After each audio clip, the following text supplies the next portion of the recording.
けど久しぶりにバイブス上げてこう嬉しそうできるスイカ Hello, everybody, and welcome back to another episode of the Castaway Anime Podcast. I'm Neon Manta.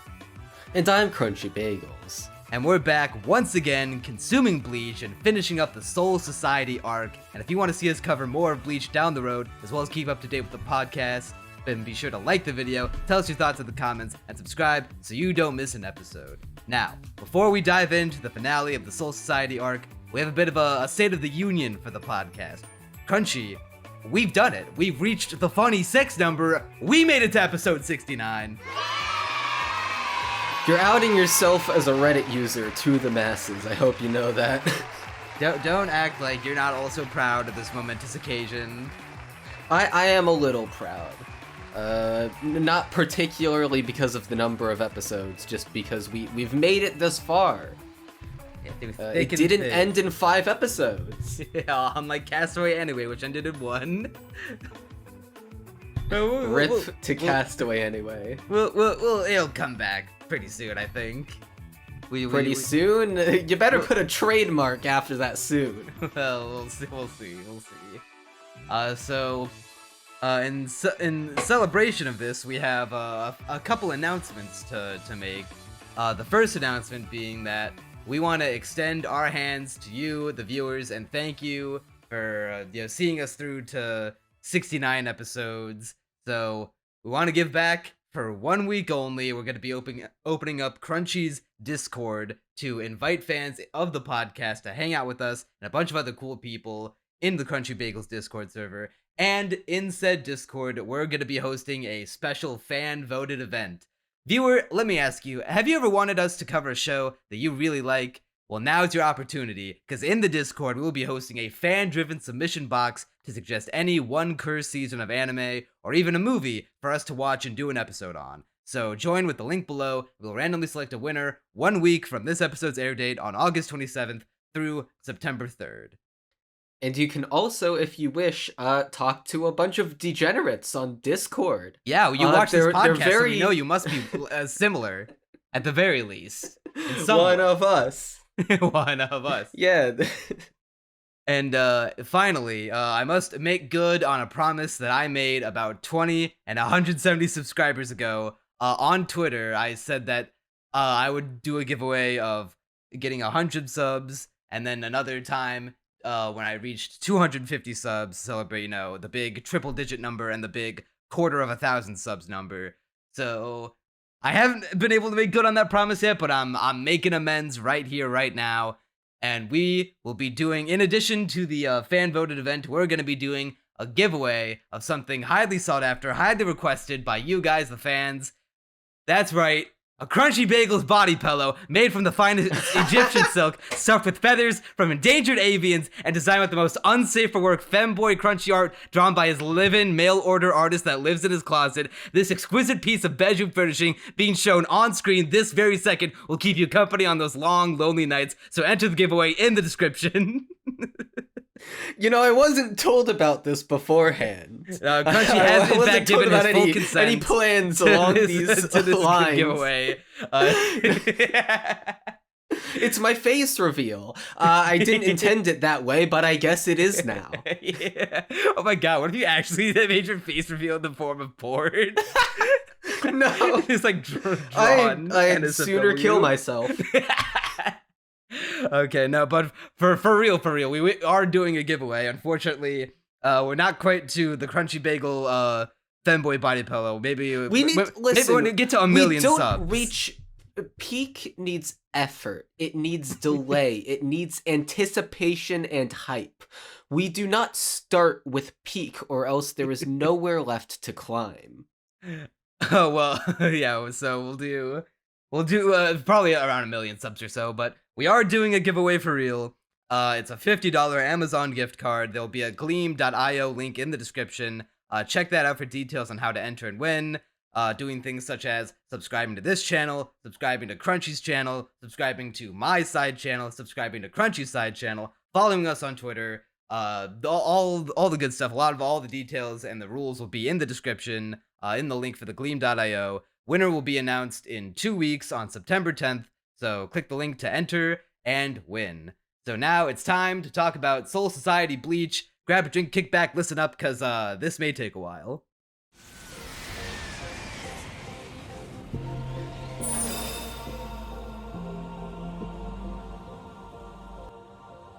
So then, that's it? That little weapon? That's your Bankai? I plan on showing you what happens to immature brats who try to insult our honor.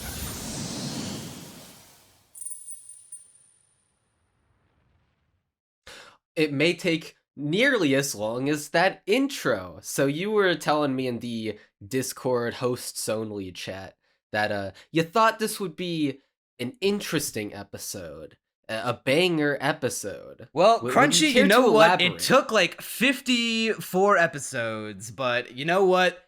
Bleach is finally good. He admits it. Well, okay, it's gone from like, you know, a 6 to hovering in the 6, maybe 7 range too. I know for a fact that at least from this point on, if it keeps up this level of quality, it'll end up at least a 7.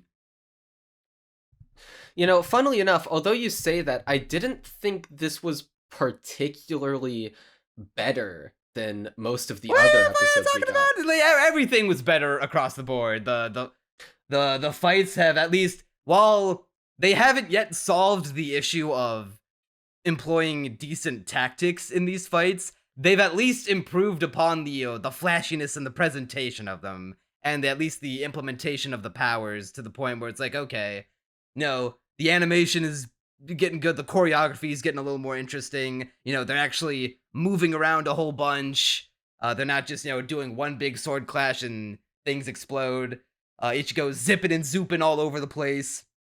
The story has been the most interesting that it's been so far. Nah, I think you have to agree with me on that, right? There's definitely more that happened in the story this time around. More moved forward. I would say it's an improvement. I actually do have some qualms with some of the ways certain reveals happened, but we'll get to that. Although there is one really great moment of payoff that I think was just all around a satisfying moment that was probably the most satisfying, well, maybe not the most satisfying payoff, but I don't know, it was one that I thought was pretty clever and that I appreciated. So I'm sure we do, for the most part, agree when it comes to the story.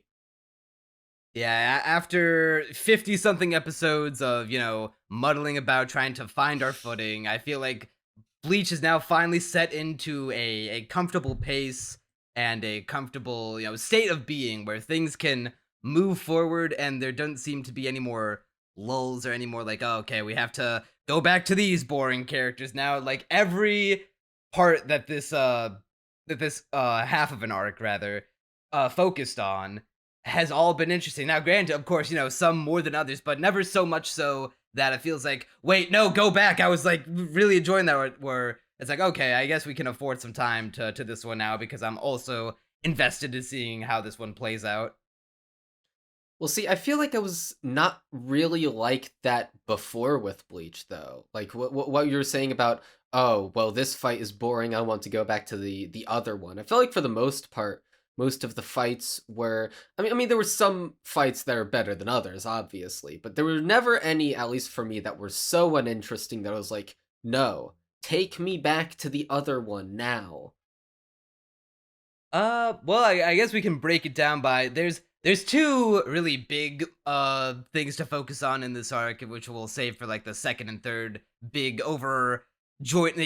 conjoining topics that we'll talk about en masse. So I think right now we could just talk about everything else that happens while the two big boy events are going on in the background.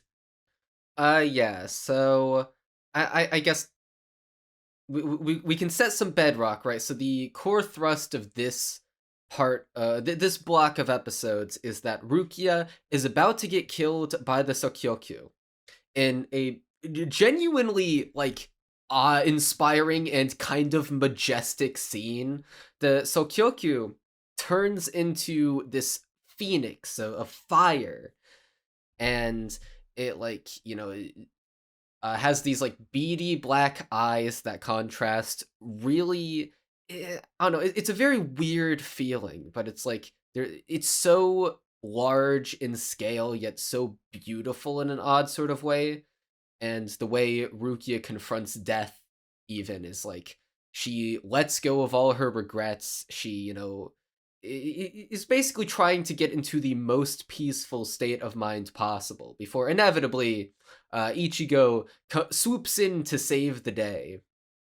I hate to immediately shit on Bleach after I just said it's finally gotten good, but while it was like, a cool, like, oh my god, Ichigo's here, he did it, he saved Rukia just like he said he would.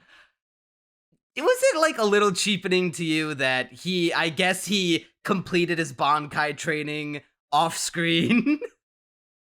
I actually appreciated that detail. I have a separate issue with the scene, but here's why. Because something I kinda like is when stuff happens off screen, but you get the reveal at a later point where it's more exciting than if you just got it immediously. And but we never got that later reveal. I mean, what do you mean we never got the later reveal? He shows us his Bankai. He says Bankai. Yeah, but we don't know what did he had to do to finally achieve it. You know what? Now I'm starting to get your point. We never see him beat Zangetsu. You know what? I actually think I'm coming around pretty much immediately. Did you just mind wipe that point from your brain? I mean, I mind wipe stuff from my brain all the time. But it's how I cope with the fact that I exist in this cruel world. Well, see, I guess the thing is, the part that I was most excited for was the reveal of the Bankai, and I'm glad that specific point got delayed until it was most relevant and most exciting. Right, but Crunchy, in terms of you gotta thank me on training, this one. You almost fell into the common shonen fan trapping of not having any reading comprehension. So I pulled you out of the pit this time. What, you thought I had reading comprehension to begin with? No, because you enjoyed Bleach, the first parts of Bleach at least. Exactly. Well, not the very first part, but everything after that. But yeah, I guess seeing him actually complete his training would have been pretty baller. I am very glad about. What was the point of all of that sword fighting with Zangetsu for all of those episodes? What was the lesson he had to learn? He just I hate to say it, but he just pulled Bankai out of his ass. The more you speak, the more I'm remembering that, oh yeah, wait, this was a big deal. That multiple episodes, because, mind you. I guess the most frustrating part would be that the point of the training was that it was symbolic. He was... Symbolic of what? We never find the resolution! I mean, here's another thing, though. Because although you feel really cucked, the reason why I think I feel less cucked than you is because Bleach is just bad at character development, and this has been evident from the very beginning. And so when he was symbolically taking on all his flaws, that wasn't really something I was invested in, because to me it's always well, what flaws? Yeah, it's what this show does is pull Ichigo's flaws out of its ass and say he's actually deep, guys. Then he immediately comes over those flaws. It's a facade of character development. And so when I saw him, taking on his flaws one by one in this training, I'm like, you didn't do the necessary legwork to make this feel impactful. And so I guess that's why I'm less upset than you are about the training not being resolved. Because to me, that was never... It is not great writing. I agree with you there. But at the same time, the entire point of the training... Or I guess not the point, but the way it was executed... The entire point of Bleach is to not have good writing. I mean, you're not entirely wrong. Which is... Well, it's kind of a slap in the face, considering that the latter half of this half of the arc has a lot of good writing in it, and we'll get to that. I mean, Yeah, there's still one very subtle but very clever moment that I'm excited to get to. But we can talk about that at a later date. For now, so some of the side fights. Do you want to get into those? Yeah, and just how let's they get into those go before we get through? to the big Ichigo fight. Yeah, so Soi Fon and Yoruichi have a fight. And we learn about Soi Fon's backstory. Which, first of all, Soi Fon in the backstory, in all the flashbacks, she's so cute. Why is she looks so like a little cute? I was gonna say Ninja Hinata, but then I realized that's redundant. She just looks like Bro, Hinata. do it for her, man. Do it for Soi Fon in that haircut. I mean, I like her design. When she's got the outfit that they specifically designed to have the exposed back and shoulders, I was like, ooh, awooga, awooga. Well, of course you were like that, you fucking Coomer. But I don't dislike her design. Bleach is always good at designs, no matter who the character is. It pretty much always nails it. You have to be like a background nobody for the show to give up giving you a good design. Yeah. And so, like, obviously I don't dislike it, but she's so cute in the backstories. She's adorable. I love her. Yeah, they have this whole little backstory how Soi Fon was the she was like she served Yoruichi's house in the Soul Society. It was like her only goal in life was to serve, her only purpose. And Yoruichi was, the typical kind of princess where she's like, knock off all this high and mighty stuff. Just treat me like one of the dudes, man, like one of the bros, one of the broskies. And they got really close. Soi Fon was like, all right, Yoruichi, you gotta promise me to always let me stay by your side. And she's like, all right, fam, I'll stay by your side, you stay by mine, and we'll have each other's backs throughout the end of time. And then one day Yoruichi just up and left like the dad with the milk. You want to know the problem with this backstory? There's an age gap, so they can't be the ultimate unrequited lesbian lover story. Is there? They're Soul Reapers, so is there an age gap? I mean, she was shown as a little kid while Yoruichi was plenty adult looking. So yeah, true. I mean, but I guess also... in the grand scheme of things, hey, man, 100 years is 100 years. True, but I don't know. I got the impression that she was still like relatively young compared to Yoruichi at that stage. I definitely imagine Yoruichi is older than Soi Fon, but at the same time, well, I guess I shouldn't be telling you that Soi Fon throughout the rest of the series does have a massive crush on Yoruichi. Yeah, she basically worships the ground Yoruichi walks on. Like to a degree where it's like pretty much obsessive. Yeah, it's she's a little mentally unstable. Well, she got pretty mentally unstable when Yoruichi up and left, and then she's like, all right, because you left me, I had no choice but to become stronger so that I could surpass you and make you regret walking out on me, bitch. So she... Yeah, and then, like, during the fight, she just bursts into tears by the end. She's like, how could, after all this time, you ran away? How could you have gotten stronger from running away? Why couldn't I have surpassed you? Just get cucked. Rest and rip. But yeah, this is probably the fight I was least invested in. Although once the backstory kicked, I was pretty hooked into the backstory. I was gonna say 80% because Soi Fon, younger Soi Fon. I shouldn't say that. Soi Fon in the backstory. I feel like if I were to say these words, it would not reflect well on my character. Cut that. Pretend you never heard it. I am Men in Black memory erase. There you go. You forgot it. Yeah, Listen, she do was it for cute. her.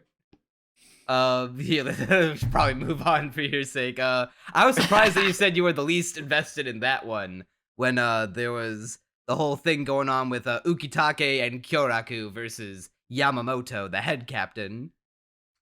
You know, this one did something very specific to win me over, and I still can't tell if it was intentional. Because the old man, I never ended up learning his name. I know you literally just said that. Yamamoto. Said it, but Yamamoto. He, in simultaneously a hilarious and badass sequence, takes off his robes and he has like these big bulging shredded physique and he's like lit on fire. It's so he's covered in comically scars. over the top. Yeah, it's like it's over the top in a way that's both genuinely badass and also hilarious. Because it's this big buff fucking long bearded old man who with like so many battle scars on him, and his sword fucking like practically is a phoenix onto itself. And in probably one of the most intense scenes of Bleach so far, literally his Ryatsu is so strong that Nanao has a fucking panic attack and shits herself in fear just from him looking at her too hard. That was a great scene. I loved that. It's like you Lieutenant, you like the very idea that you even think for a second that you can help your captains in this situation. Yeah, no, sit the fuck down, bitch. It was pretty kino. Yeah, although the fight, it goes on for a little bit, but they eventually do get interrupted. Probably, I don't think they ever start fighting. They definitely start. They looked a little. I think they clashed blades once, and then all the stuff went down. It's like, oh shit. They did not get very far. Definitely not very far for sure, or else they'd be way more injured. Because Ukitake and the other dude, I'm bad at names, but Kyoraku. Yeah, they would have been toast. Let's say they would have been dead. Oh, the other fights that were happening. I feel like there was like one more that was going on in the background. Was it a fight or was it? Oh no, it was just checking in on the characters who were, not fighting but were there, like the other Ryoka and Renji running away with Rukia. So Renji running away with Rukia, and most of the pretty much everyone else doesn't really do a whole lot in this block of episodes. It is very Ichigo focused. Well, after the last half of the arc was very un-Ichigo focused, I guess that is to be expected. But hey, he does get all he did was train. Yeah, but now we don't get to see the resolution of it, but at least it pays off in the sense that we finally get the long-awaited rematch between Ichigo and Byakuya Kuchiki. That son of a bitch. Yeah, so you seem real excited to talk about this one, so I'll just let you take the stage. Alright, so the first thing Ichigo does when he shows up to save Rukia is just straight up, almost like he wasn't even trying, because he's not even looking at the Sokyoku. He blocks it with the back of his sword.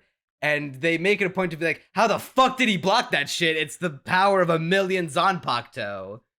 So he hasn't even gone Bankai at this point, so this is just to establish how fucking strong Ichigo's gotten to this point. And, the shit's about to get real. He's like probably on par with a captain at this point, at least in like before a captain goes Bankai and then has like their super duper power happen and they use their ultimate attack or whatnot. At least he is at the very least on a captain's level.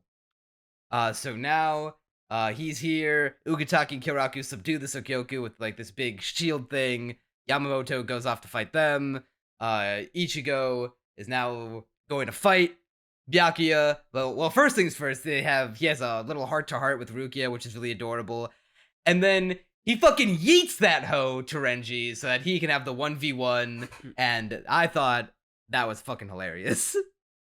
It was a great moment. I love the frame of him holding Rukia like a little cat, and then like tossing her like a dive bomber. Yeah, just seeing Rukia and Ichigo have chemistry with each other again, such a banger moment. I love them two talking to each other, and well, we'll surely see more of it in future arcs, which I'm very excited for. Yeah, but in the meantime, Ichigo's got some beef to take care of. He's got to settle that beef with Byakuya, and now even before he busts out the Bankai, he is finally developed his own special snowflake technique where he fires. He's got his Kamehameha, his Rasengan. He got the Getsuga Tensho, where he pours all of his energy into his sword, and then just swings it and it shoots. It's basically a sword beam at the end of the day. So he basically just got a projectile attack, but it's at the very least it's badass to hear him shout Getsuga Tensho when he attacks. Yeah, and this blows Byakuya away. Not literally, but like it makes him. You know, he's like, yeah, and he's like, oh wow, he actually is strong now. And it's like, all right, you know what, Ichigo. Alright, you think that you're hot shit, well guess what, motherfucker, Bankai. And then he, for a moment, is able to overwhelm Ichigo, and Ichigo's like, alright, well you know what, I've done something that you thought it was impossible for a mere human like me, well guess what, motherfucker, a reverse Uno card, Bankai, and he activates his Bankai, and looks like a total boss. Yeah, so his Bankai is... I kind of love the way it's introduced. Of his sword gets smaller, unlike my jokes last episode about him just wielding a skyscraper-sized sword. He's a planet-sized sword. Yeah, and yeah, it's just such a cool moment. I guess at this point it's just building up to the moment, but it's a smaller black sword, and Byakuya's like, well, what the hell is that? I mean, it got smaller, bigger sword, better power, ooga booga, that's the usual, but look at that tiny little thing, I could snap it in half by just looking at it. But he soon learns that, no, that is not actually the case. What happens is, Ichigo essentially condensed his power into the ultimate sword, a sword that is designed to be as aerodynamic and perfectly shaped as possible. And, you know, in order to just increase his speed, his general abilities, it's essentially a power-up. It is the shonen anime power boost. And how fucking Kino was it when immediately after Byakuya's like, what the fuck is that, like, little piece of shit ass Bankai? Have you ever considered going to the fucking gym, bro, getting yourself a bigger sword?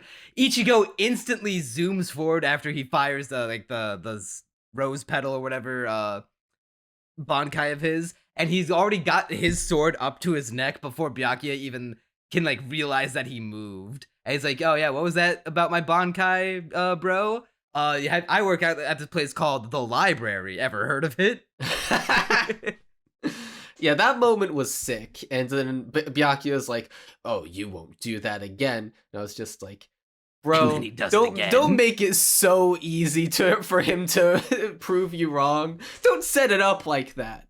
Yeah, so he then starts outmaneuvering his Bankai completely. Byakuya can't even touch him. And the Ichigo just, you know, absolutely making him look like a chump. So Byakuya's like, that's it, you fucking incel.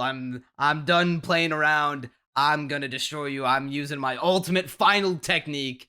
It drops all my defenses, but it will surround you with all of these swords, and it puts all of my attacking power into my sword, so I can hit the hardest. And by the way, bro, you've been juicing a little too hard because your body can't handle the power of your own Bankai. You're getting slower, and your body can't keep up. So now I have the upper hand, Ichigo.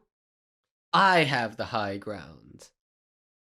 And he does have the high ground for a moment, until Ichigo gets himself that little hollow mask power boost that's been helping him out throughout the series so far. It came out once when he was fighting Renji, once when he came out of the hole when he was training just before the Soul Society arc. Then he He got it when he was fighting Kenpachi and like took the blow for him when they clashed that one time. But now this is the first time we've seen him go. I guess it's hard to say full hollow because he's got half a mask on, but the closest we've seen him come to like giving in to the hollow, because he's definitely got the hollow something in him for him to have a hollow mask and act crazy like a hollow. Yeah, it's not really, I guess, giving. I mean, kinda. It's Well, like okay, the maybe hollow giving in takes is the over wrong choice of him. words. The hollow takes over. Yeah, takes over, and then he, like tries his hardest to fight back, and eventually does. But the hollow is very clearly stronger than him, knows what he's doing, and takes on fucking Byakuya, and basically it's heavily completely implied that wrecks if him. he just kept going with his hollow form, he would have just shit stomped Byakuya. But Ichigo was like, "No, god damn it, this would have ruined everything if I just handed the W over to you and I didn't strike down this motherfucker myself." Yeah, and like during this block of episodes as a whole, we'll definitely get more into this later. There's this undercurrent of like forbidden powers where people try to get a lot of power by just aligning themselves with the hollows, bro. Just do what they do. Just get all the hollow powers, become soulless and evil. And but Ichigo is the one person we've seen so far to just outright reject that idea. That I will get strong in my own way, on my own terms. Yeah, and I imagine the series will develop these ideas more as it goes on. Right now, the ideas are in their fledgling stage, for sure. Yeah, so after he rips off the hollow mask, Ichigo and Byakuya have one final clash, and Ichigo breaks Byakuya's sword. Byakuya is like, all right, you know what, Ichigo, you did it. You beat me, bro. You won. I'll tell you, why I did what I did. Congrats, but you can hold the W, I'll hold the L. Yeah, and so now we get to Byakuya's backstory. Well, we don't get nearly the full thing at all after the fight, because he's just like, Rukia broke the law, bro. I mean, that's the natural thing to do. I mean, hey, she was sentenced to death. Okay, well, I mean, it's the law, bro. Yeah, it's my Ichigo should have.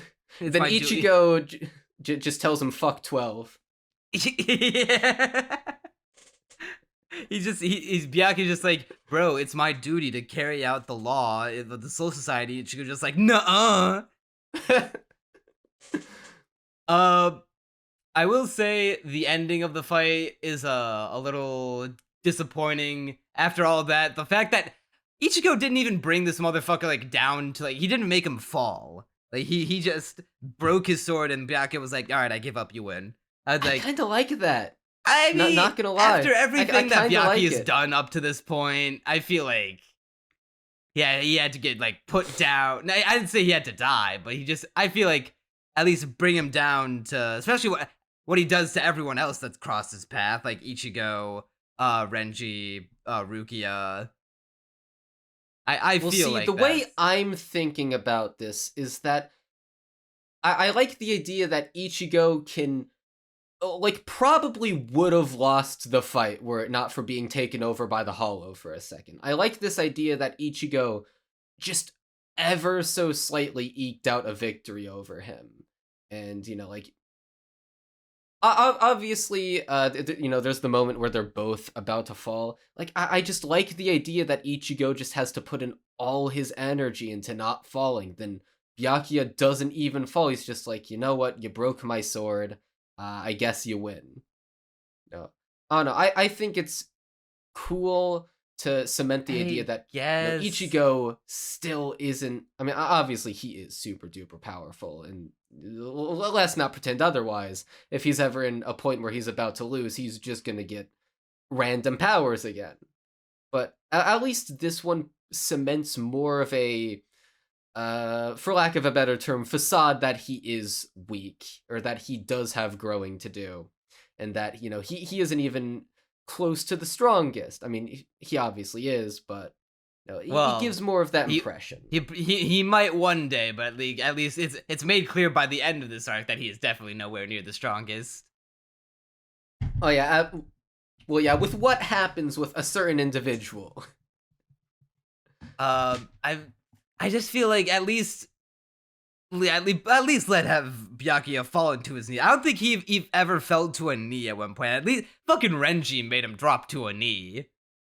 Yeah, I guess. But I feel like after all of the shit that Byakuya's done and put Ichigo through and our heroes through, I feel like he got off a little too easy. I mean, I guess, but I'm just not upset about that. But I will say Ichigo after Byakuya left, Ichigo letting out that fucking manly ass shout to the heavens after that winning. moment was so raw. I'm so glad you brought that up. Yeah, that was fire, exhilarating. 100. Peak. And then he meets with Orihime and Ko again. Oh yeah, speaking of, I don't think there's gonna be a better time to talk about this. We already talked a little about how the side characters, the Ryoka, didn't really do much this half of the arc because they just couldn't have really, but I want to highlight one individual in particular, and this might be a hot take, and maybe things will change as the series goes on, but this is my opinions right now. 2 arcs into Bleach, about 25% done with the story that is Bleach. Orihime is like the worst character, right? It's iffy because Orihime, of like the main I like cast, her personality a lot, but the show just doesn't do anything with her. She did nothing. 40 episodes. She didn't. That do bitch anything. did Yeah. nothing. Let's fucking count all the times she did something. Okay. She tried to fight that wind blade guy. She got fucking bodied. She saved that one mustache guy from Mayuri. Cool, bro. I don't even remember his fucking name because he mattered so little. She had the idea to steal the fucking Soul Reaper's clothes to sneak around. Oryu is smarter than she is. He could have easily thought of that on his own. That's not like a thing that's unique to Orihime. At the very least, you'd think she could be like the healer of the party with her little fairy guys. But Hanataro exists now, and he heals people, and he's a Soul Reaper, so Orihime's just been made already irrelevant in this own arc. And Orihime is worthless, and you know it, I know it. You know who else fucking knows this? Kubo himself, because he literally has her fucking say she did nothing this whole arc. Yeah, it's the unfortunate state of affairs. And the thing is, the reason why I hesitated is because on paper, I think Orihime's powers are actually like the most, if not badass, at the very least the most intellectually interesting of these little fairies that can help assist people. And what when I saw her get her powers all the way back prior to episode 20, right? Like an entire 2 arcs ago, she, got these fairies, and I was like, oh wow, that's pretty interesting. The show could go so many places with that. There's now the potential for strategy. And then Kubo just went, nuh-uh. No, there isn't strategy. You thought? We talked about how her powers are like really interesting, how she doesn't just like block, she straight up negates like the concept of damage, and she can use that to do both like deflect attacks and also heal by ignoring, like rejecting the concept of pain and damage to the body. Like it's still like a complicated way of saying healing and shielding, but at least like there's a fancy way of saying it and a unique application of it with these 6 fairies that live on her little hairpin and can, form together in these little triangle shapes. But she does fucking nothing with them. She tries to fight one guy, gets beaten so badly that the guy gets injured, the little fairy guy gets injured, and she can never fight with them again this whole arc. You know what I yearn for? I yearn for the version of Bleach where Ishida, in his white knighting, in the current version of the show, he's just like oh, stand back, I'm gonna be the cool guy, and then he is the cool guy at the end.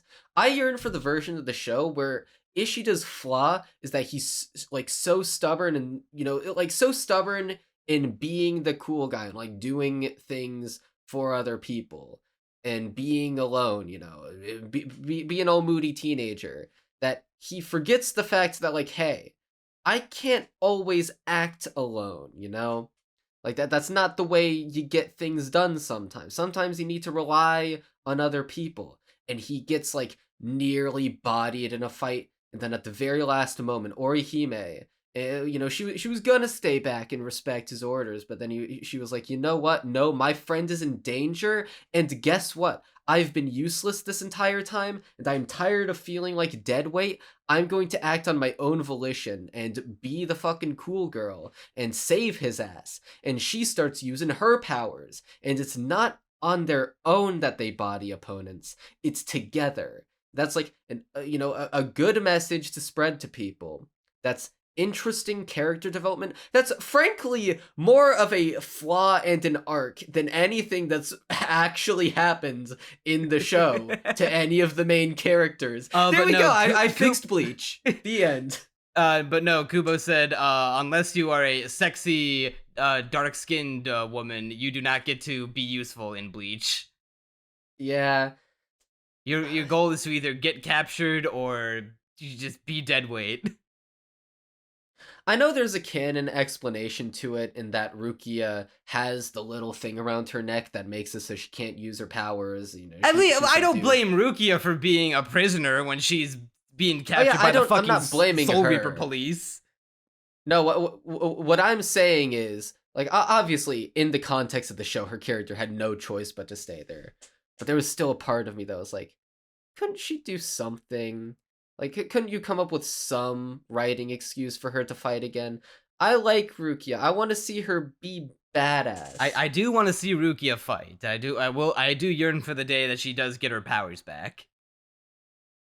Yeah, I wanted, I don't know, I felt that desire in my heart, and it thus far has not been quenched. That's where I'm coming at it from. Not in a, oh, well, she should have just gotten over it, bro. Just slap him. I'm sure the sword won't do anything. Just bitch slap him. Bro, Orihime giving Rukia the dress that Uryu made for her was the most she contributed to anything in this entire arc. You know, I know it's a joke, but it's sad that it's kind of true. Bro, you know what the It's worst pretty much part true. of all of this is? The knowledge that she's gonna be the one that Ichigo ends up with and not Rukia. See, I feel so much theory, for the there are fucking blind ways- guy right now, because I too am seeking justice. Justice for this crime, goddammit!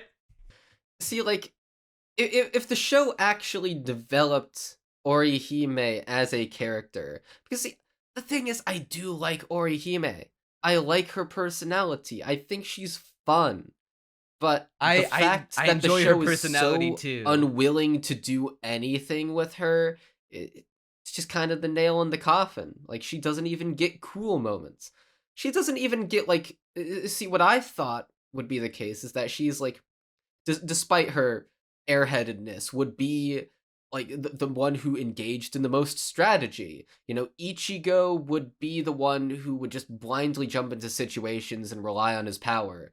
But then Orihime's power sort of naturally, like, would ground the scenario in, you know, some sort of tactical thinking, where it's like, you know, Ichigo, like other characters could tell Ichigo, all right, bro, I know you just want to jump in there and be cool guy big sword, but bro, stick to the plan. And you'd be like, okay, man, fine.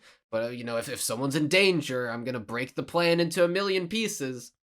You know, then they'd, like, start thinking with their heads and using, you know, their powers for tactics. Because that's just naturally the kind of power that Orihime's are.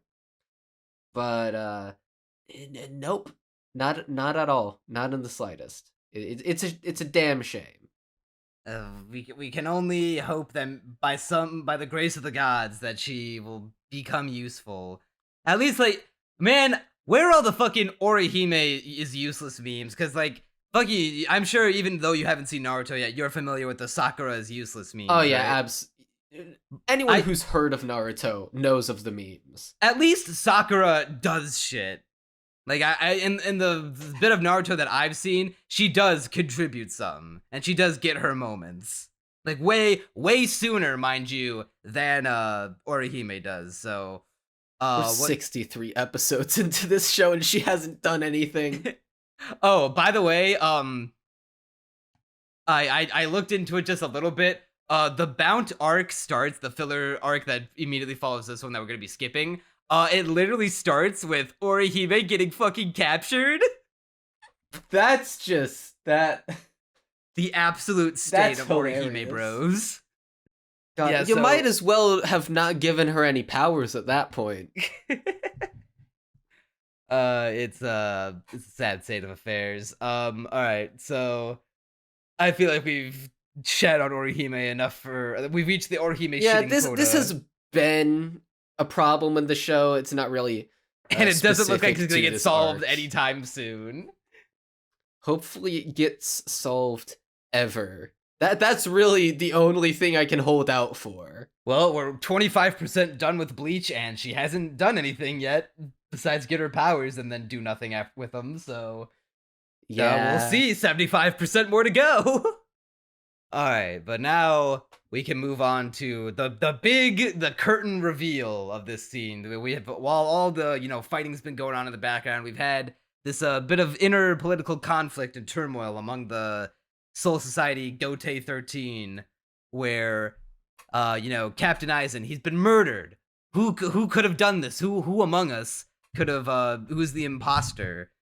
And who would have thought that the murderer of Captain Aizen was Captain Aizen? well, you see, I got spoiled, so Oh, I kind of missed out on that moment. You prided yourself on avoiding spoilers. You're the famous not spoiler See, guy. Usually, I'm good about that.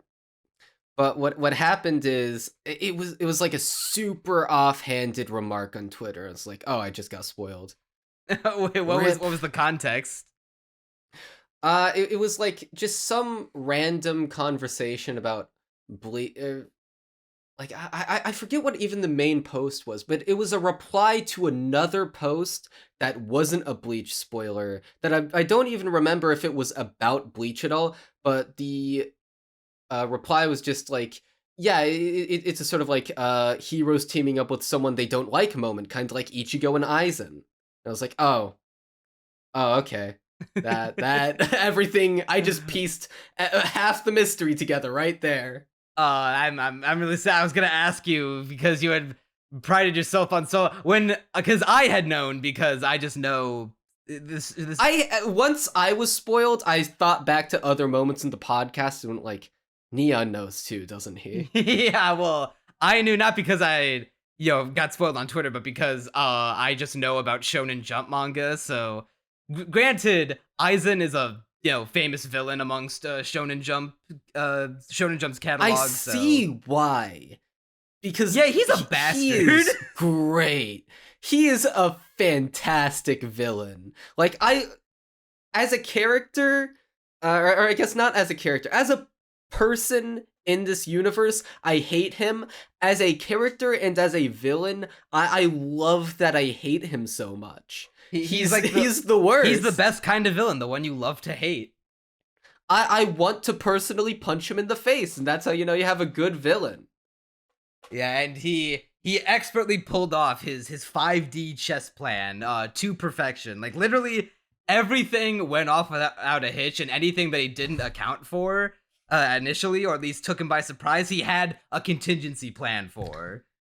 He was like, well, you know what? I didn't expect you, Ryoka, to be so rowdy to the point where like you got got the whole Gote 13 in a tizzy, even beating some captains. Like, I wasn't counting on that at all, but I planned for it regardless.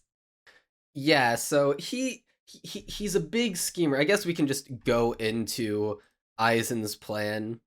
So Aizen's idea is basically this.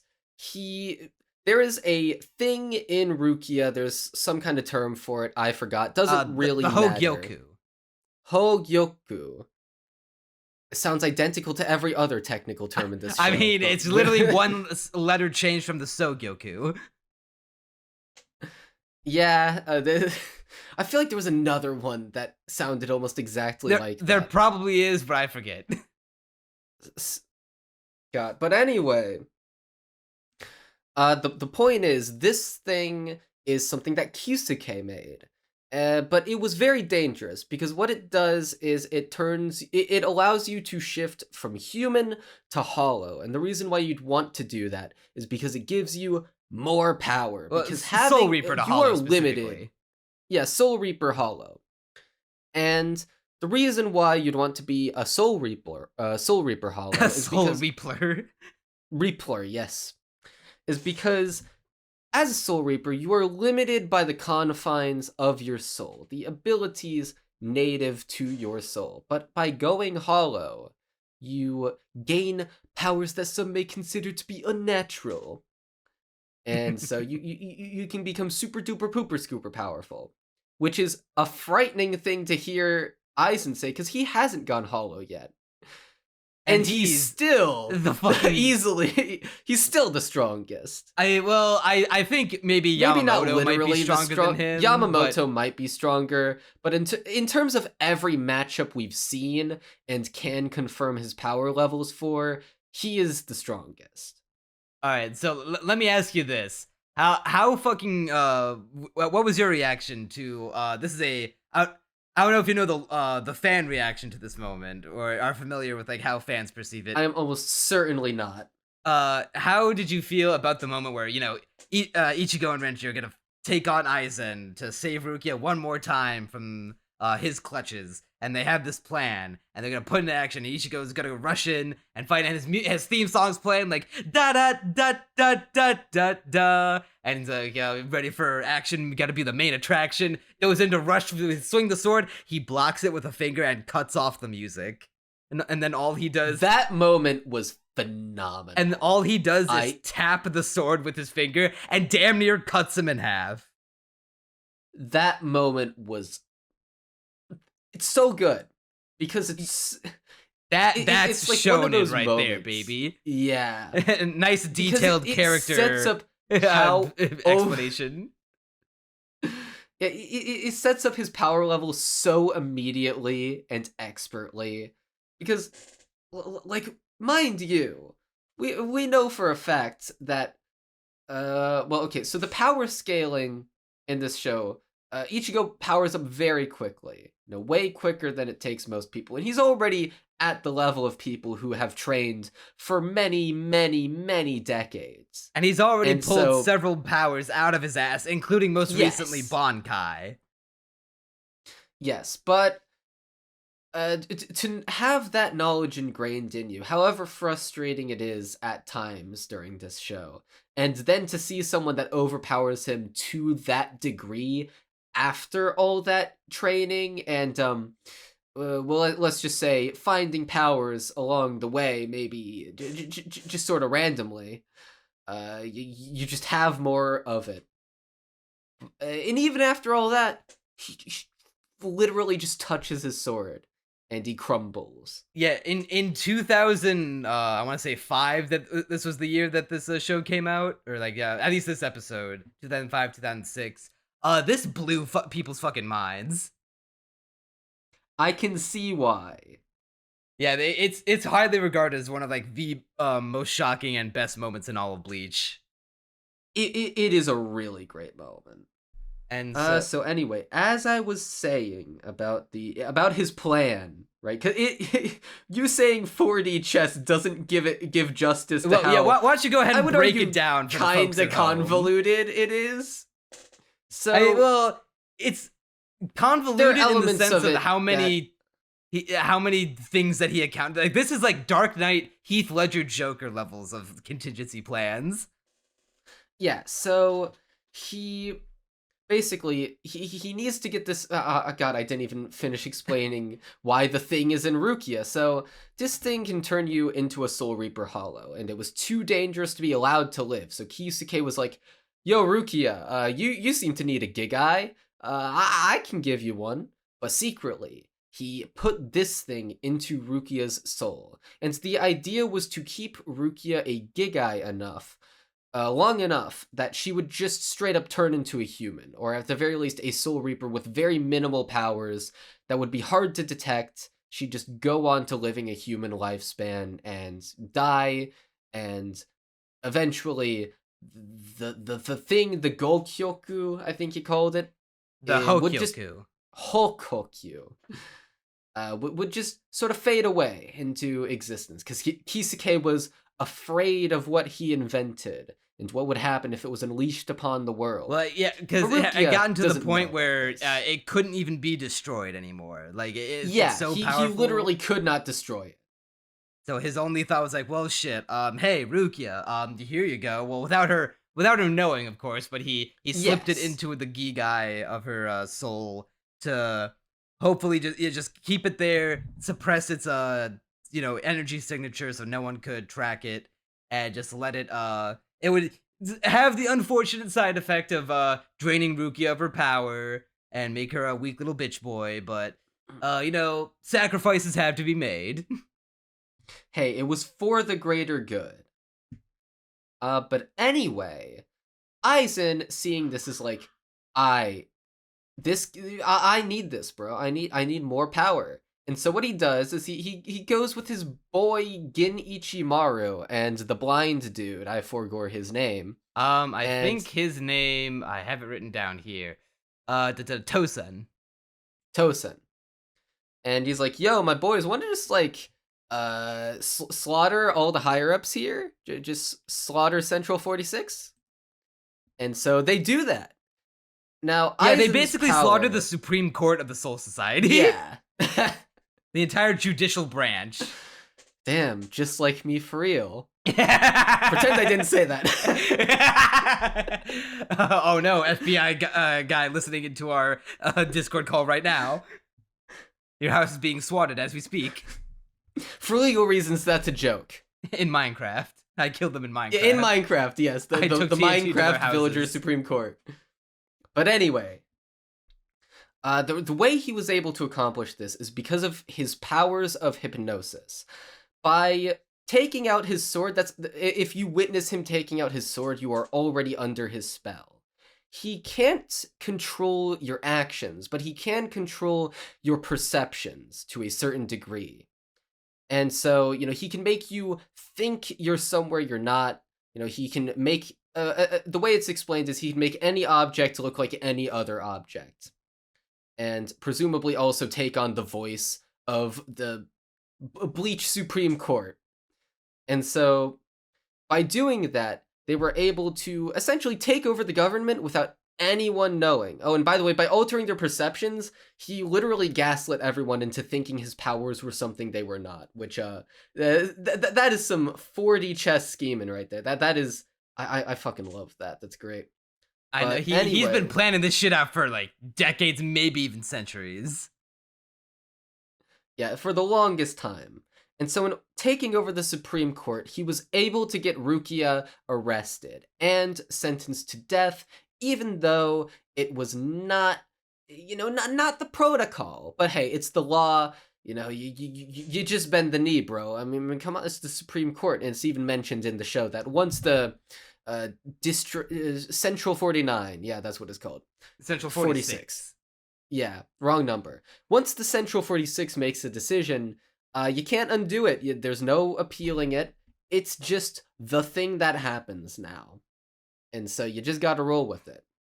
And so, having this irreversible decision, Rukia is arrested, as we see in the show. And the idea is to kill her with the Sokyoku so that her soul will be destroyed, so that the Hokokyu, nearly flubbed it again, Hokokyu can be revealed to the world. Now, to help with him being able to accomplish this, Aizen fakes his own death using his perception distortion. As well, he realizes that, hey, Ichigo and co, I know about them. They're gonna go try and get Rukia back. All the better for me. It's just more chaos, bro. That means I can act without anyone even knowing what I'm doing. They'll presume me dead, and then I can, at the very last minute, witness Rukia taking an L and then steal it and make my getaway. And just to make sure I sow just enough more chaos into, the even amongst the court captains themselves, I will leave a note to my lieutenant that I groomed this whole time into being. Oh yeah, that's canonical, follower. by the way. He literally is a groomer. Not for sex, but for world conquering purpose, or at least the very least, inhuman or experiments or whatever he's trying to becoming God essentially. So that's the part that makes him the most of a bastard, because in this it's especially hard for me because I liked Hinamori a lot as a character, and what he did was essentially get Hinamori in such a mental state, like noticing that she was infatuated with him. It was like, okay, I'm just gonna gaslight girl boss her myself, and make it so that she is entirely dependent on me, and that if I were ever to leave her, she would literally be unable to live. And using that, God, there's this moment where he, tries to kill her, and Hitsugaya is like, yo, what the fuck, bro? He's like, man, honestly, I groomed her so bad she wouldn't be able to live anyway. I did a good thing by killing her. She can't live without me. Don't you think I was being merciful towards her? I'm like, you motherfucker. He's so evil. He's so... Well, what's the line that he says? Hating him. Something about, like, admiration is different from respect. I screenshotted that and wrote it down in my Google Doc. That's how much I loved it. Admiration is the furthest thing from, I think it's not sanity. Not sanity. What the fuck was the word? Is it sanity? No, not sanity. I feel like it's. Yeah, you posted on your Discord, on your Twitter. So I'm pretty sure. Yeah, I did do it. Let me check if I can pull it up real lightning fast. This adoration is the state furthest from understanding. It's such a good line. Yeah, so it's like it's one thing to adore someone, but it's another thing to understand them. Because if you adore them, you might not be able to understand their flaws or maybe even their true intentions. Well, see, the way I read it too is that but by adoring someone, you essentially just do you act irrationally. And so his idea is to take advantage of that mental state in order to cause more chaos. And understanding it's not even just understanding who he is as a person, but also just anything about the situation. But put her in a state where she can't understand it properly, where she is so emotional that she will just act on impulse. I love it. I hate him, but I love it. How fucking soulless was he when after Momo is so happy, crying, pouring out her heart and soul to Aizen, being so happy. There's I don't know how you're alive, but I don't care, Captain. I'm just so glad you're okay. I'm so happy. And he's petting her hair, giving her a little hug, and well, thank you, Momo. And goodbye. Just fucking stabs her through the gut. It's a great way to reveal that he is, in fact, the most evil bastard, the most of them all. I only have one complaint about this whole thing. I think Momo should have died right there. Yeah, this show's inability to kill anyone does occasionally get on my nerves. Did we go through this whole thing without anyone dying? Yep. Well, actually, the Supreme Court died. Well, okay, they technically died before this arc, so... Yeah, anyone... All right, well, let me rephrase no the question. established anyone character who we died. Cared about, yeah. Anyone who is actually important. Yeah, and the answer to that is no. I feel like it would have raised the stakes at least a little bit, or at least maybe not necessarily raise the stakes, but at least increase the dramatic tension to be hey, this character that we spent some episodes building up, the personality, the powers, the backstory of. We had that whole flashback episode with her, Renji, and Izuru. Yeah, she's dead now. I honestly think he should have killed both Momo and Hitsugaya. Just make him the most sick bastard. Yeah, I mean, he does one-shot Hitsugaya's Bankai. Yeah, he does, and that's very good at setting up his powers. But I just want him to be as hateable as possible. Because that's what I think he does so well. I do hate him. I want to hate him even more. Yeah, if he fucking bodies Renji when he goes to get Rukia. We already talked about the blocking Ichigo's Bankai sword with a finger. Talked about hollowification to break down. One more evil thing that we could pile onto the list. It turns out that he was the one who made those super powerful hollows that he not only tested against the flashback episode for Renji, Izuru, and what's her name, Momo, when they were like overwhelmed and a lot of their squad mates died. He was the one who made the hollows that tried to take over Kai and Shiba and killed him, and caused Rukia to kill him. So he's like the driving force behind almost all of the bad things that even happened within the confines of this arc, like even metatextually. Yeah, he isn't great. Quite, in fact, the man behind the slaughter.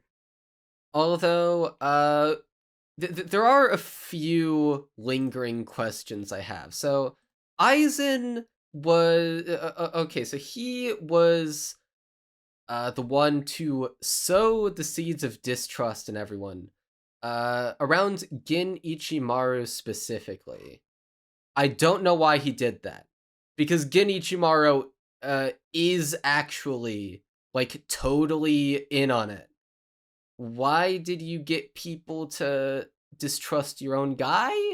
That seems extremely counterproductive. And I know at least an explanation is chaos.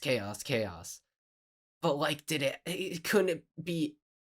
granted, eventually it was Hitsugaya, but at first he did totally say, like, bro, you gotta look out for that Jin Ichimaru guy. I mean, I think it was to take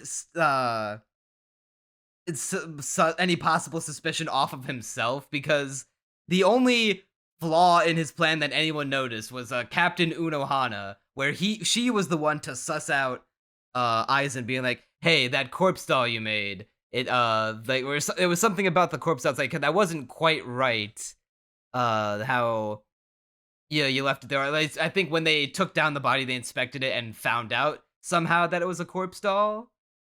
Couldn't it have been like, I get that, but couldn't it have been someone who, like, isn't in on it, who, you know, maybe like, you couldn't distract people a little bit more from someone who's totally. Well, I mean, fucking look at the guy. Plan. The guy was probably evil before Aizen. Listen, I get that much, but within the context of the show, I don't think it really makes a whole lot of sense for him to do that. It feels like honestly, really big tactical mishap. Honestly, I like to imagine that Ichimaru was in on it just because he's a fucking troll. And that just would like, be hey, great, it could have been but me. But Aizen says that, like, hey, he's the only person I ever saw myself as a lieutenant to. I think it's pretty clear that they were in on it from the beginning. Like, they even... I think Aizen even literally says that they've been planning it out since the beginning, since he became a Soul Reaper, pretty much.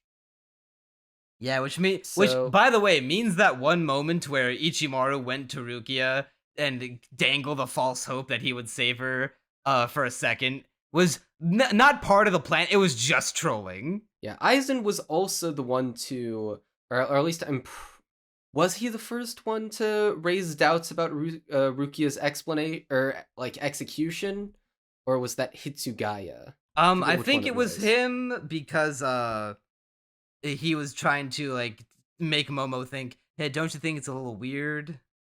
And it was just to sow seeds of distrust. Yeah. I get that he's all about chaos. It does feel a little weird to sow seeds of distrust about the plan that you are currently doing. It's just a little. I don't know. I feel like it worked out without a hitch. I mean, yeah, it did work out without a hitch. But I don't know, it seems a little counterproductive, I will say, a little counter to making this plan work the best it can. Maybe that's just me, but I feel like I wouldn't draw attention to the plan that I am totally doing in order to do this totally evil thing, and if everyone ganged up on me, they might be able to kill me, even though I am super powerful, and even though they are, under my spell. Well, with all feels that, like a little bit of a tactical mishap. And I feel like he had a plan for that. I think it was all part of the plan, bro. It was all according to Keikaku. I mean, he clearly has the ultimate Keikaku. He fucking bodied that one dog man captain just like instantly.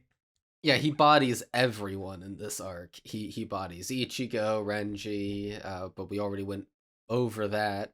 Yeah, he is successfully able to, by using the time that he faked his own death with, on the off chance that Rukia would not be executed by the Sokyoku, he needed time. He hid himself underground after faking his death to study a tool that Urahara had made, that Kisuke Urahara was making to separate objects that are from the soul, like the object and the soul, so that way they can exist independently. So he perfected it, he uses it on Rukia, pulls the Hogyoku out of her, and even has the side benefit of doing no harm to her whatsoever. But then it was like, okay, well, how funny is it that Aizen went to all these lengths to, fake an execution and kill everyone at the Supreme Court, when in actuality, all he needed to do was just make this thing and then use it. Well, he didn't know if like it would work. I know he I'm not saying it's a plot hole. I'm saying it's very funny because he didn't like, to him this was always the last This is his resort. Heath Ledger Joker plan. He's planning for every possible outcome.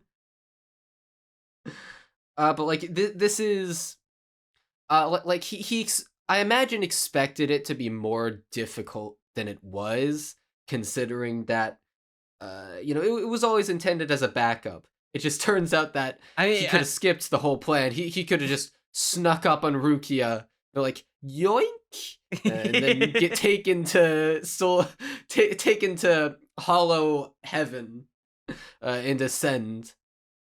I mean, he was probably banking on Rukia die. Well, I guess he didn't care one way or the other if he lived or died. He was like, oh damn, you even survived through that with no permanent injuries. That's wild. Anyways, I guess I'll kill you now since you've outlived your usefulness. He is the most evil bastard. Yeah, but he gets, even after pulling out the Hogyoku, we think that he's finally gotten caught because he gets jumped by Soi Fon, Yoruichi, and the return of the goat Kukaku. That had me popping off. Yeah, Kukaku does more than Orihime, and she was in like, what, 4 episodes total? Maybe 3? I mean, hey, at least Kukaku is one of the most baller characters in the entire show. So you know what? Having her do more is honestly fine by me. All right, quick aside. Now that we've got some time to spend with both of them, who's hotter, Kukaku or Yoruichi? Oh, obviously Kukaku.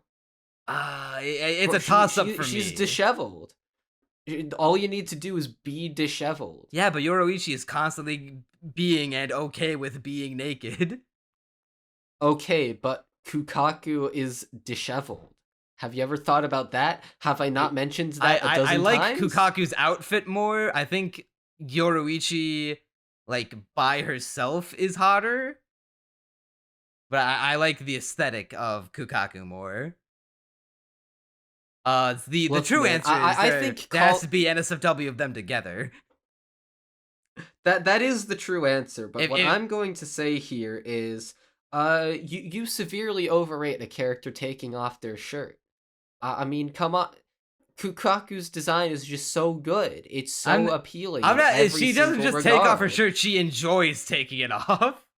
That adds a whole new layer to it. Ironically, because she's taken off a layer. But I do not care. because one of them is disheveled and the other is not. And also Kukaku just has the best design. Literally my favorite design in the show. She does have the best design.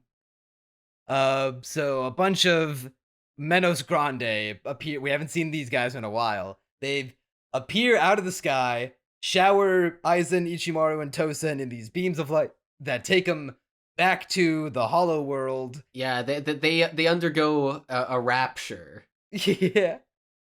And Aizen does this emo anime thing where he takes off his glasses, reveals the true bastard behind the mask, slicks his hair back, and shows his true form to everyone else as the evil son of a bitch he truly is.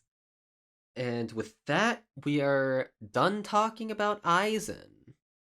Yeah, so that pretty just sure leaves... at least. Yeah, we're done. We're wrapped up with Aizen for right now. We got then the final episode, just taking about some of the wrap up stuff, like how we get more insight into Byakuya's backstory, where the reason that he took such a liking to Rukia was because of his wife Hisana Kuchiki, which it turns out was Rukia's older sister, who they were living together in the the poor district of the Soul Society, and she just couldn't cut it anymore. She's like, "I'm sorry, Rukia. I've got to abandon you. I'm gonna go get the milk and cigarettes, but I'm never coming back." And so she dropped her on a doorstep. She went off, somehow got to fall in love and marry Byakuya. But when she was in that position, she started looking for Rukia again, couldn't find her, ended up dying, and her last dying request for Byakuya was to search for her and treat her like a sister, to give her the sibling relationships that she could never provide for her. But since taking in a poor girl into the royal Kuchiki family is against the law and stained the Kuchiki family name, Byakuya swore to his dead parents that he would spend the rest of his life upholding the law, no matter what that may be. So now he's caught between these two vows of vowing to uphold the law, even if it means killing his little sister Rukia, or the vow to keep her safe, no matter what, to his dead wife, her sister. What do we feel about that? So my favorite part about this reveal, I was alluding to it a bit earlier in the podcast, but there was this one line in episode 62. Or no, not episode 62. Fuck, that's... Okay, when did it happen? Because I know I quoted it when it happened. Was it like during the Ichigo Byakuya yeah, okay, fight? Episode 59. Okay. Yeah, it was at the end of the Ichigo Byakuya fight. And he basically says, after Ichigo is like, yo, I fuck 12, bro. Just break the law. The law is unethical. Byakuya says to himself, you were never my enemy to begin with, and walks away. And at the time it happened, I was like, what does that mean? And I couldn't make sense of it, even though it struck me as like something very important. And then in this episode, we get that line gets recontextualized completely, where it's like, oh, this is him hearing Ichigo's logic and going like, damn, he kinda right though. I should be following my morality instead of blindly following the law. And so I thought that was a very cool moment of recontextualization. And if I recall correctly, the show doesn't flash back to that line. It just lets the moment sit and, lets you piece it together on your own. I think it does flash back to at one point where Ichigo... It does flash back to it? Yeah, Ichigo's like, well, if I were in your position, I'd fight the law. Because I distinctly remember there being a flashback. Well, maybe there was, which in that case, that's a little lame. Because I remembered that line completely. I was like, oh, that's what it means. I was a little being like, well, you seem to have not been in much turmoil about your decision. You seemed very steadfast in your decision to kill your sister and uphold the vow that you made to your family name more than your dead wife. I feel like we never got a chance to even see him be conflicted about it. Yeah, that is true, and I did notice that. I think as is, it does still work fine enough. Like, I would have liked more foreshadowing to it, I feel like it but was missing a moment where, like, part of the reason Byakuya hated Ichigo so much was that he represents everything that he wants to be but can't because of the vow he made to his family. To be like, oh, it's so easy for you to want to save Rukia because you want because you want to save her. Well, guess what? I want to save her too, but I can't. yeah, and there's also this element of him sort of projecting that mental turmoil he feels over the conflict and using that to basically like projecting it onto Ichigo and being like, I'm gonna hate you with all my heart so that I can vent these feelings that I have in my heart. Yeah, Byakuya just kind of got away with it, huh? All it took Yeah, was one explanation, and everyone's just like, "Oh yeah, it's cool. We apologize for you trying to kill us." yeah, but honestly, it didn't strike me as odd just because that seems like the kind of show that Bleach is, where everyone just gets along at the end of the day. Except with Aizen. Screw him. Who's more evil, Aizen or Mayuri? Probably Aizen. Yeah, ain't that a fucking a wake up call when Mayuri is no longer the most evil bastard in this show? And Yeah. with that, I think we're pretty much done. Just a couple like little ancillary things. Rukia goes to apologize to Kukaku for killing Kaya and all those years ago, but Kukaku's like super understanding about it. The Soul Society gift Ichigo a substitute Soul Reaper badge, so he can become Soul Reaper, even without anyone like Rukia putting on the glove or this cane thing to push him out of his body to make him one. Everyone goes home. Urahara apologizes for the experiments that he did to make the Hogyoku. He just kind of gets away with making a weapon of mass destruction and hiding I it feel in like Rukia that's for so more long. understandable than Byakuya because he swore to destroy what he created. He went about it the wrong way, obviously. Yeah, obviously he never Yeah, intended for Rukia to end up in the danger that she did, but yeah. I just find it a little humorous that he got off like pretty lightly. Everyone's like, yeah, like no harm, no foul, bro. Like they're not even the least bit distrusting of him. No harm except the mental trauma we incurred along the way. Yeah, the PTSD. Maybe the real friends we made is the PTSD along the way. And with that, they all go home, and 40 episodes of filler commence. Yeah, 40 episodes of filler that we're not watching. No way. I did take like a quick little peek at the start of the Bount arc, the very first episode, and the end of it to see like, all right. It says on Shonen guides that filler lists that the last episode of the Bount arc is considered an expansion. So I cross-examined it, cross-referenced it with the manga to see how much of it is manga canon, how much of it is just wrapping up the story that they made in the Bount arc. Literally the last minute of the final episode of the Bount arc is pulled from the manga. And honestly, it's not that important at all, so we could skip everything in the Bount arc entirely and just go straight into the Arrancar arc. But that 1 minute of content is just so integral to my ability to understand Bleach. If I just start the next episode, I will be completely confused. No. I feel like we're gonna be pretty much on the same page. More than likely. All right, so what do we feel about Bleach? 2 arcs in, essentially 25% in. We're 1/4 done with Bleach. My feelings are basically unwavering. It's about I know that this is finally when you said that Bleach got good. Honestly, like to me, although the plot has ramped up significantly, and Aizen is such a great villain. I absolutely love him. At the same time, it still kind of has all the core issues that it always did, which is why I'm not as it's why there's not the same level of improvement in my opinion. Even though, well, granted, mine has always been much higher than yours, so there you go. I feel and my like score now will that, still be higher.